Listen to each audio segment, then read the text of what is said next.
Bonjour à toutes les frères et sœurs en Jésus-Christ du monde entier. Notre thème de partage du jour sera « Qu'est-ce que la prière d'intercession ?»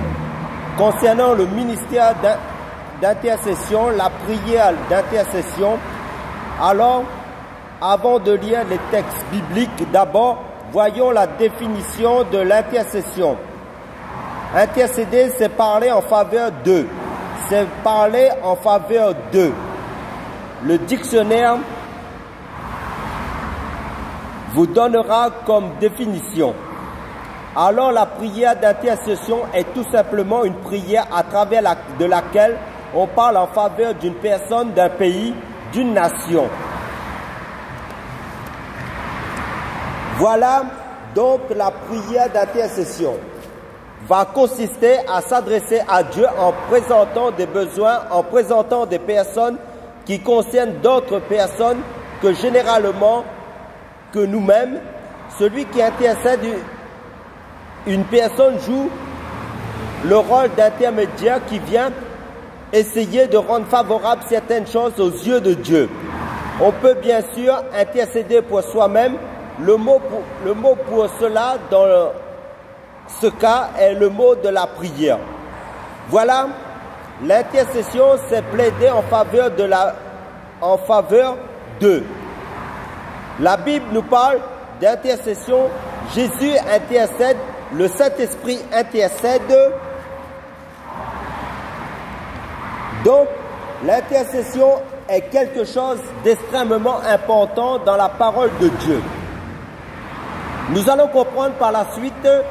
Je vous invite à voir ces différents aspects de l'intercession du Saint-Esprit et de l'intercession de Jésus en Romains chapitre 8, versets 26 à 27 et Romains chapitre 8, verset 34.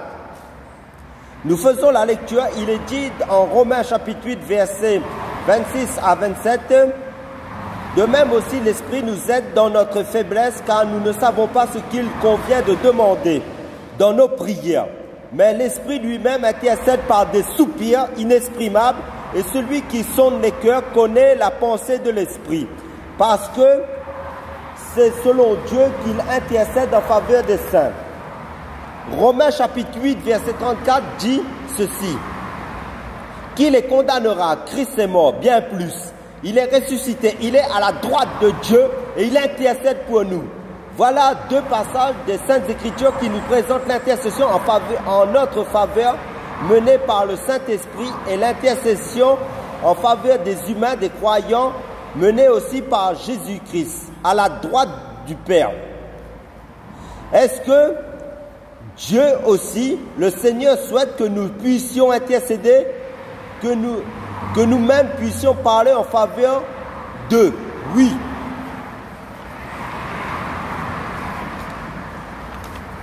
Plusieurs passages de la Bible plusieurs passages de la parole de Dieu dans la Bible nous montrent même que Dieu cherche des intercesseurs. En Ésaïe chapitre 59 verset 16 dit « Dieu voit qu'il n'y a pas un homme, il s'étonne de ce que personne n'intercède.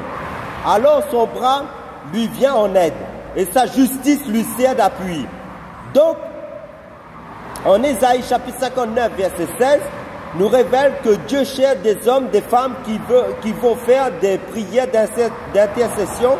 Pourquoi? La prière d'intercession est-elle nécessaire entre nous et Dieu? Pourquoi est-il nécessaire d'intercéder pour votre pays, pour votre famille, pour votre proche, de plaider devant le Seigneur? Pour les différentes causes, dans le psaume chapitre 115, verset 16, la Bible dit ceci, « Les cieux sont les cieux de l'Éternel, mais il a donné la terre au Fils de l'homme. » C'est une des raisons qui explique l'utilité de l'intercession. Qu'est-ce qu'il est dit dans ce passage? Dieu règne dans le ciel, mais il a donné la terre au Fils de l'homme.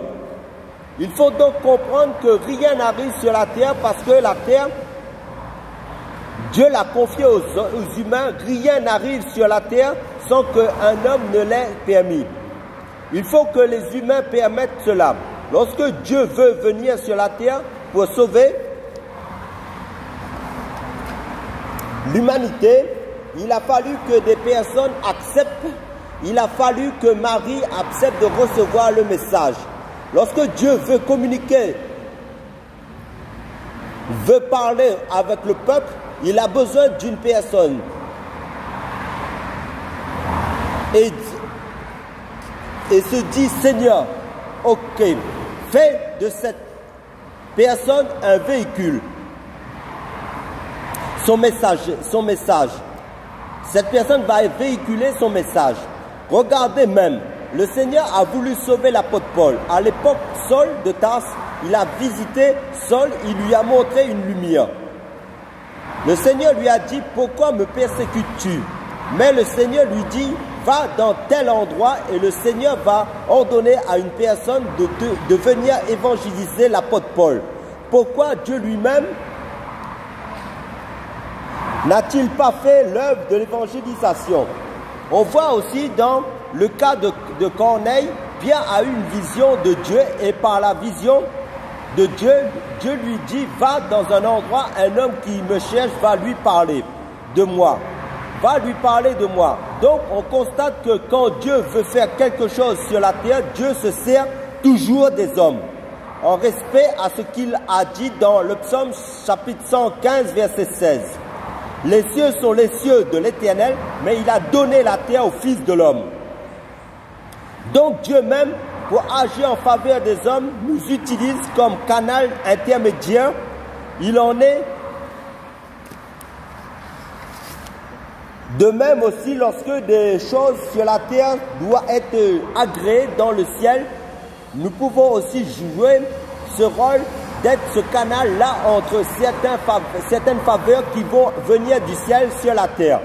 On le voit dans la prière de notre Père.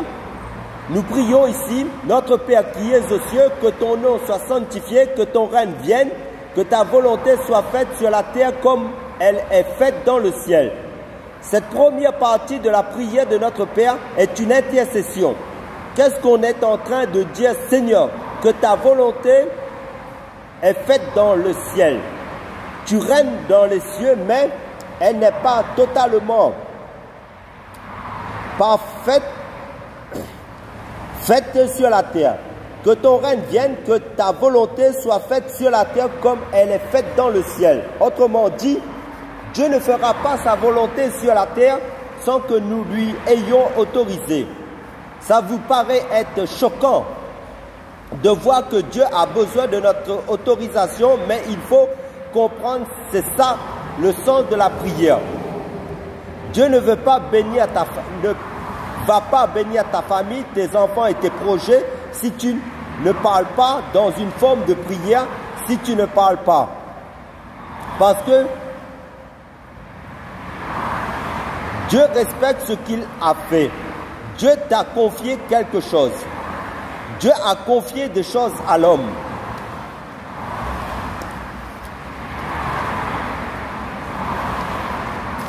Amen. Donc, notre volonté,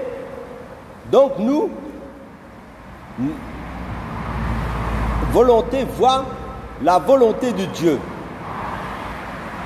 Plusieurs posent l'accent savoir, mais pourquoi le Seigneur ne fait pas ceci, pourquoi il ne fait pas ça? Mais Dieu cherche quelqu'un qui va se mettre à la brèche, il cherche quelqu'un qui va se mettre en position intermédiaire pour parler. Il cherche quelqu'un qui va plaider afin que sa volonté qui est faite dans le ciel puisse se produire sur la terre.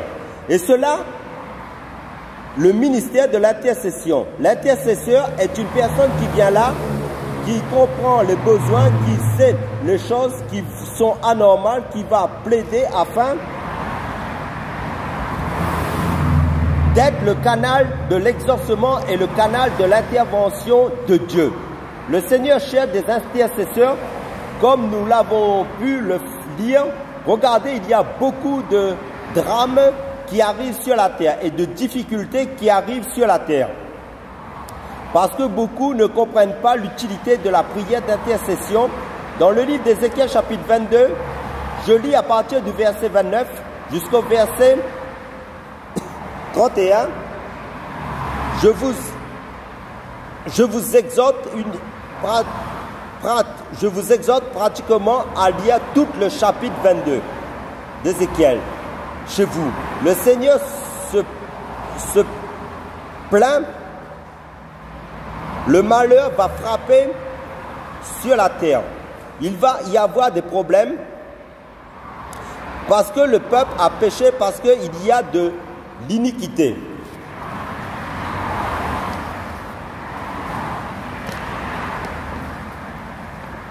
Parce que beaucoup de choses négatives ont été faites. Il dit ceci: si quelqu'un se lève et prie, intercède, alors cela ne se manifestera pas. Je lis Ézéchiel chapitre 22. Je commence le verset 29 au verset 34, au verset 31. Il est dit ceci: le peuple du pays se livre à la violence, commet des rapines, opprime le malheureux et l'indigent, foule l'étranger contre toute justice. Je cherche parmi eux un homme qui élève un mur, qui se tienne à la brèche devant moi, en faveur du pays, afin que je ne le détruise pas. Mais je n'en trouve point. Je répandrai sur eux ma fureur, je les consumerai par le feu de ma colère. Je ferai retomber leurs œuvres sur leurs têtes, dit le Seigneur l'Éternel. Ce passage est clair. Le Seigneur dit: le peuple a péché, le malheur va atteindre la nation, et Dieu dit en même temps, il cherche quelqu'un, une personne qui se met à la brèche. L'expression se mettre à la brèche est une expression qui traduit aussi l'intercession. Se mettre à la brèche, c'est se mettre là où il y a la faille, la brèche dans un mur. C'est la faille dans un mur. Celui qui se met à la brèche, c'est celui qui se met là où il y a la faille pour empêcher l'eau ou les choses extérieures négatives d'entrer dans la maison, de passer par le mur. Donc c'est une expression qui traduit l'intercession. Amen. Dieu dit,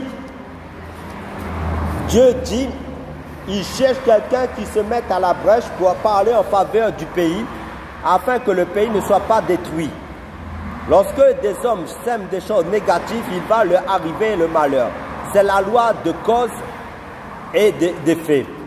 Dieu ne souhaite pas le malheur pour la nation. Dieu ne souhaite pas le malheur quand vous voyez des amis qui pêchent, qui vivent dans le péché, le malheur. Il attire le malheur dans leur vie. Dieu vous cherche afin que vous meniez pour eux des prières d'intercession, que vous plaidiez en faveur du pays, en faveur du peuple, enfin, pour ces personnes. Beaucoup de drames, d'accidents, de choses graves auraient pu être évités si des personnes se trouvaient à la brèche. Dans ces différents textes, le Seigneur dit ceci: parce qu'il n'y a pas d'intercesseur, alors le malheur prophétisé, annoncé, va effectivement arriver. Souvenez-vous d'Abraham, et de très peu, il a failli la destruction de Sodome et Gomorrhe. Dieu lui a annoncé qu'il allait détruire cette ville, et Abraham a commencé à plaider, il a demandé, il a intercédé sur la base du nombre de justes qui auraient pu avoir pour empêcher la destruction de se produire. Et Dieu l'a exaucé. Malheureusement, Dieu n'a pas trouvé en Sodome et Gomorrhe suffisamment de justes selon la plaidoirie d'Abraham. L'intercession est un trésor, l'intercession est une arme efficace en Jésus-Christ seulement. Pour conclure ce message, Dieu cherche des intercesseurs. Que Dieu vous bénisse. Amen.